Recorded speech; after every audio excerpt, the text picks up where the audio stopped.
Hi යාළුවනේ අපේ අලුත් YouTube නාලිකාව හරහා අපි බලාපොරොත්තු වෙනවා සාමාන්‍ය පෙළ හා උසස් පෙළ විභාගවලට අදාළ ව්‍යාකරණ කොටස් පිළිබඳ අවබෝධයක් පැහැදිලි කිරීමක් ඔයාලට ලබා දෙන්න.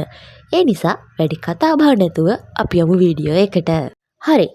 එහෙනම් අපි මුලින්ම බලමු සමාසයක් කියන්නේ මොකක්ද කියලා. සමාසයක් කියන්නේ සිංහල භාෂාවේ පද කෙටි කරන එක ක්‍රමයක්. වචන කිහිපයක අර්ථයක් සාරාංශ කරන්න සමාසයකට හැකියාව තියෙනවා. සංදිවලට වඩා සමාස වෙනස් වෙන්නේ මෙන්න මේ හේතුව නිසා. සංදිවලදී කෙටි වන්නේ වචන දෙකක් විතරයි. හැබැයි සමාසයකදී වචන ගණනාවක අර්ථයක් කෙටි වෙනවා. මේ පද කෙටි කිරීම උච්චාරණය පහසු කරනවා වගේම ලේඛනයත් පහසු කරනවා. උදාහරණයක් විදිහට ගත්තොත් ඉරද හඳද තරුද කියලා ලියනවට වඩා පහසුයි ඉර හඳ තරු කියලා ලියන එක. නිල් පාට මැණික කියනවට වඩා පහසුයි නිල් මැණික් කියන එක.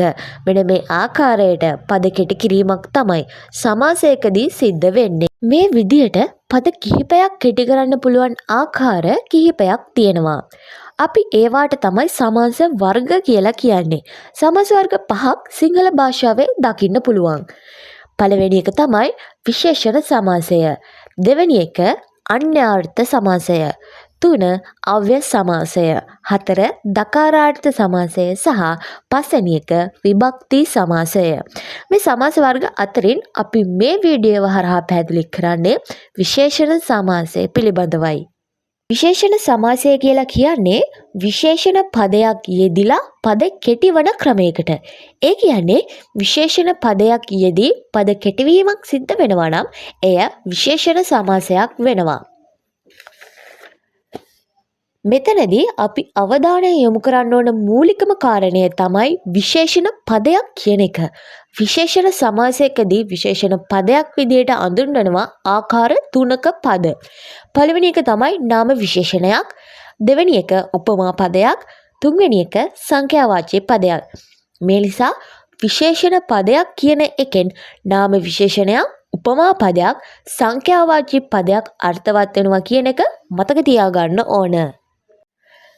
මේ අනුව විශේෂණ සමාසය තුල අනු කොටස් 6ක් අපිට දැක ගන්න පුළුවන්.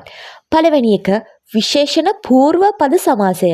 දෙවෙනි එක විශේෂණ උත්තර පද සමාසය. තුන්වෙනි එක උපමා පූර්ව පද සමාසය. හතරවෙනි එක උපමා උත්තර පද සමාසය. පස්වෙනි එක සංඛ්‍යා පූර්ව පද සමාසය සහ අන්තිම එක සංඛ්‍යා උත්තර පද සමාසය. අපි මේ අනු කොටස් 6 පිළිබඳවම පැහැදිලි කරගන්න ඕනේ. මුලින්ම බලමු විශේෂණ පූර්ව පද සමාසය ගැන. විශේෂණ පූර්ව පද සමාසය කියලා කියන්නේ විශේෂණ පදයක් මුලට යෙදිලා පද කෙටිවන ක්‍රමයකටයි. පූර්ව කියන නමෙන්ම අපිට ඒක අඳුන ගන්න පුළුවන්. අපි උදාහරණයක් බලමු. රතු පාට වූ ගෞම කියන වචනය බලමු. මේකේ ගෞම කියලා කියන්නේ නාම පදය. රතු පාට කියලා කියන්නේ විශේෂණ පදය. මේ වචන ටික සමාස වෙනවා රතු ගෞම කියලා. බලන්න මේ රතු ගෞම කියන සමාස පදයේ විශේෂණ පදය වුණ රතු මුලින්ම යෙදිලා තියෙනවා. ගෞම කියන නම පසුවට යෙදිලා තියෙනවා. නාම පදයට ඉදිරියෙන් විශේෂණ පදයේ යෙදුන නිසා විශේෂණ පූර්ව පද සමාසයට අයිති වෙනවා. අඳුරු ස්වභාවයේ ඇති කුටිය කියන වචන කිහිපය බලමු. අඳුරු ස්වභාවය මේක විශේෂණ පදයයි. කුටිය නාම පදයයි. මේ වචන කිහිපය සමාස වෙන්නේ අඳුරු කුටිය විදිහට. විශේෂණ පදය වූ අඳුර කියන එක කුටිය යන නාම පදයට ඉදිරියෙන් සමාස වෙලා තියෙනවා.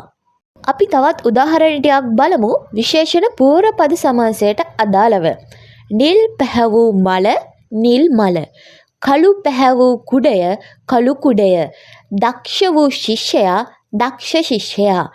කළු පැහැවූ ගල කළු ගල. විෂ සහිත දල විෂ දල. නිල් පාට මැණික නිල් මැණික. අපි ඊළඟට කතා කරන්නේ විශේෂණ උත්තර පද සමාසය ගැන. විශේෂණ උත්තර පද සමාසය කියලා කියන්නේ නාම පදයට පිටුපසින් විශේෂණ පදයේදී පද කෙටිවීමයි. අපි උදාහරණයක් බලමු. පඬිවරයෙකු වූ විදුර. මේ වචනවල විදුර කියන්නේ නාම පදය. පඬිවරයෙකු කියන්නේ විශේෂණ පදය. මේ සමාස වෙන්නේ විදුර පඬි ලෙසයි. මේ සමාස පදය බලන්නකෝ. පඬිවරයා කියන විශේෂණ පදයේ යෙදලා තියෙන්නේ විදුර යන නාම පදයට පසුවයි. මේ ආකාරයට නාම පදයට පිටුපසින් විශේෂණ පදයේ යෙදලා කෙටිවන පද විශේෂණ උත්තර පද සමාසය වෙනවා. රජක වූ පැරකුම්. මේ වචන බලන්න. රජක වූ කියන්නේ විශේෂණ පදය. පැරකුම් කියලා කියන්නේ නාම පදය. මේක සමාස වෙන්නේ පැරකුම් රජ කියලා. රජ යන සමාස පදය පැරකුම් යන නාම පදයට පිටුපසින් යෙදී විශේෂණ උත්තර පද සමාසය වෙනවා. අපි විශේෂණ උත්තර පද සමාසයට උදාහරණ කිහිපයක් බලමු.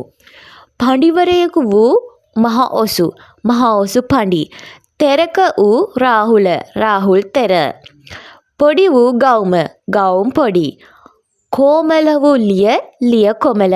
කුමරු වූ සිදුහත්. සිදුහත් කුමරු. අපි තුන්වෙනිවට කතා කරන්නේ උපමා පූර්ව පද සමාසය ගැනයි. උපමා පදයක් මුලට යෙදී පද කෙටිවීමක් සිදුවන්නේ නම් එය උපමා පූර්ව පද සමාසය ලෙස හඳුන්වනවා. ගලක් වැනි හිත. මෙහි ගලක් වැනි යනු උපමා පදයයි. හිත යනු නාම පදයයි. මෙය සමාස වන්නේ ගල් හිත ලෙසයි. සමාස පදයේ ගල් යනු උපමා පදයයි. හිත යනු නාම පදයයි. ඒ අනුව උපමා පදයේ මුලින් යෙදී සමාස වන නිසා එය උපමා පූර්ව පද සමාසය ලෙස හඳුන්වනවා. තවත් උදාහරණයක් බලමු. සඳක් වැනි වත. මෙහි සඳක් වැනි යනු උපමාවයි. වත යනු නාම පදයයි. මෙය සමාස වන්නේ සඳවත ලෙසයි. එහි සඳ යන උපමා පදයේ මුලින් යෙදී ඇති නිසා උපමා පූර්ව පද සමාසයට අයත් වේ. උපමා පූර්ව පද සමාසයට අයත් වචන කිහිපයක් අපි ඉගෙන ගමු. තිසරුන් වැනි තන මඩල. තිසර තන. මලක් වැනි හිනාව. මල් හිනාව. හුඹහක් වැනි කට. හුඹස් කට. කොරහක් වැනි කට. කොරස් කට. කිරිවන් සයුර. කිරි සයුර. උපමා උත්තර පද සමාසයත් විශේෂණ සමාසයේම තවත් අනුකොටසක්. උපමා උත්තර පද සමාසය යනු නාම පදයට පිටුපසින් උපමා පදයේ යෙදී පද කෙටිවන ක්‍රමයක්. කමලක් වැනි වත. මෙම වචනවල කමලක් වැනි යනු උපමාවයි. වත යනු නාම පදයයි. මෙය සමාස වන්නේ වත කමල ලෙසයි. සමාස පදයේ වත යන නාම පදයට පිටුපසින් කමල යන උපමා පදයේ යෙදී ඇති නිසා මෙය උපමා උත්තර පද සමාසයට අයත් වේ.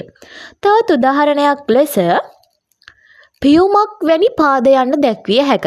මෙය සමාස වන්නේ පා පියුම ලෙසයි. එහි පාද යන නාම පදයට පිටුපසින් පියුම යන උපමා පදයේ යෙදී සමාස වී ඇති බව පැහැදිලි වෙනවා. මේ සමාස පද අපිට උපමා උත්තර පද සමාසයේ යටතට සලකා බලන්න පුළුවන්. පියුමක් වැනි මුව. මුව පියුම. සිංහයෙකු වැනි නර. නර සිංහ. රකුසෙකු වැනි නර. නර රකුසු. දෙවියෙකු වැනි මිනිසා. නර දෙවි. සයුරක් වැනි ගුණ. ගුණ සයුර. තඹරක් වැනි මුව. මුව තඹර. විශේෂණ සමාසයේ තවත් කොටසක් ලෙස සංඛ්‍යා පූර්ව පද සමාසය දක්වන්න පුළුවන්. සංඛ්‍යා පදයක් නාම පදයක මුලට යෙදී සමාස වීම මෙහිදී සිද්ධ වෙනවා. පහක් වූ සිල්. මේ වචන සලකා බැලුවම පහක් වූ කියන්නේ සංඛ්‍යාවාචී පදයක්. සිල් යනු නාම පදයක්. එහි සංඛ්‍යාවාචී පදයේ මුලට යෙදී පන්සිල් ලෙස සමාස වෙනවා. දෙකක් වූ අත් යන්න සමාස වන්නේද ඒ ඇවරීමයි. දෙයත් ලෙස සමාස වන මෙහිදී දෙ යන සංඛ්‍යාවාචී පදයේ මුලින් යෙදී ඇති නිසා සංඛ්‍යා පූර්ව පද සමාසයට අයත් වෙනවා.